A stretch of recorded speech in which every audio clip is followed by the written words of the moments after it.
Assalamualaikum warahmatullahi wabarakatuh. Alangkah peliknya, kita takut kepada kemiskinan. Kita takut kalau anak kita, isteri kita, diri kita makan pasir kata je. Tapi pernah tak kita fikir kalau kita, ahli keluarga kita masuk neraka? Takut tak kita dengan siksa kubur? Kita lebih takut bila kita ketinggalan di dunia ini.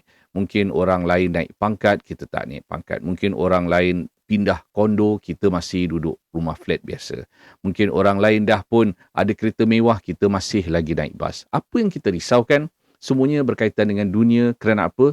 Kita nampak dan kita inginkan apa yang orang lain ada.